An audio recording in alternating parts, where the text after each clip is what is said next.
AITA for leaving my Bumble date stranded at a restaurant after she admitted she was going to her guy best friend's place after the date. A couple of months ago, I matched with Anna on Bumble. From the very beginning, I felt like we had an amazing connection. Anna was charming, funny, and genuinely engaging in all our conversations. We texted back and forth for a few weeks before moving to long FaceTime calls. These weren't just casual chats. They were hours-long conversations where we talked about our lives, our families, and our hopes for the future. We laughed a lot, shared embarrassing childhood stories, and even bonded over our shared love for the same obscure indie bands. It felt effortless. And for the first time in a long time, I thought I'd found someone who truly got me.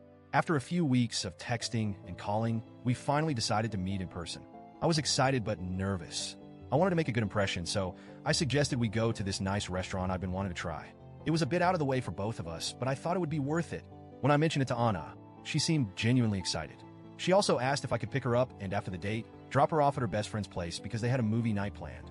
She explained that her best friend, Josh, was like a brother to her and that they had a standing tradition of hanging out once a week. At the time, I didn't think much of it.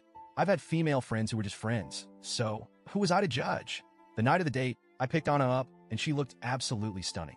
She was wearing this simple but elegant dress that perfectly matched her personality, effortlessly classy. On the way to the restaurant, we talked and laughed like we always did. The car ride felt like an extension of our FaceTime calls, and I felt more and more confident that this was the start of something special. The restaurant was amazing. We shared appetizers, tried each other's dishes, and even ordered a dessert to split. Anna had a couple of drinks, and since I was the designated driver, I stuck to water. The conversation flowed so naturally that it felt like we'd known each other for years. By the time we finished dinner, I was already thinking about when I could see her again. That's when everything changed. As we were wrapping up and waiting for the check, Anna casually mentioned, "Hey, can you drop me off at Josh's after this?" It took me a second to process, but then I remembered. Josh was the name of her guy best friend. At first, I didn't think much of it, so I asked, "Wait, who's Josh again?" Anna hesitated for a moment, then gave me an awkward smile. "Oh, Josh is my best friend. We hang out all the time. He's the one I'm having the movie night with tonight." Something about the way she said it made me pause. There was a slight nervousness in her voice, and I couldn't help but feel like there was more to the story. Trying to sound casual, I asked, "So, what's the deal with you two?" Anna sighed and looked down at her hands. "Okay, I want to be honest with you because I really like you, and I think you deserve to know the truth. Josh and I have been best friends for years, and sometimes, during our movie nights, we make out. But it's not a big deal. It's just a casual thing between friends." I felt like someone had punched me in the stomach. Here I was, thinking this date was the beginning of something meaningful, and now she was telling me that she was planning to go make out with her best friend after our date? I didn't even know what to say. My mind was racing, and I could feel a mix of anger, disappointment, and humiliation building up inside me. After a long pause, I finally managed to ask, "So, you're expecting me to take you to his place where you'll make out with him after tonight?" Anna's face turned red, and she quickly shook her head. "No, it's not like that. I mean, yes, we sometimes make out, but it's not serious. I really like you, and I want to be honest with you, because I see a future with you." Her words only made me feel worse.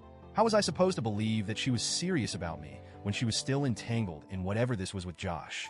I tried to keep my cool, but I couldn't hide the hurt in my voice. "I think you should call Josh to come pick you up," I said. Anna looked shocked. "What? Why? I didn't mean to hurt you. I just wanted to be upfront because I thought you'd appreciate my honesty." "I do appreciate your honesty," I replied. "But I can't sit here and pretend like this doesn't bother me. I'm not going to drop you off at another guy's place after everything that's happened tonight." She looked like she was about to cry, and for a moment, I felt a pang of guilt. But I also knew I had to stand up for myself. I paid for my portion of the dinner, told her goodnight, and walked out. As I drove home, I couldn't stop replaying the night in my head. Part of me felt justified in leaving. I had every right to set boundaries and remove myself from a situation that felt disrespectful. But another part of me wondered if I'd overreacted. Was Anna really trying to be malicious? Or was she just being honest about a complicated situation? And should I have handled it differently? When I got home, I called my sister to vent and get her perspective.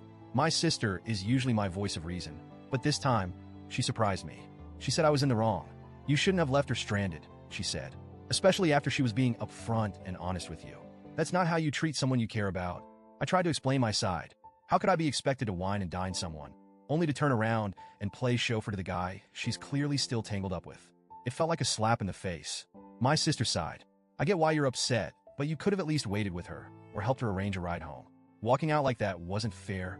Her words stuck with me, and now I'm torn. On one hand, I feel like I had every right to walk away from a situation that made me uncomfortable. On the other hand, was it really necessary to leave Anna there? especially when she'd been honest about her situation.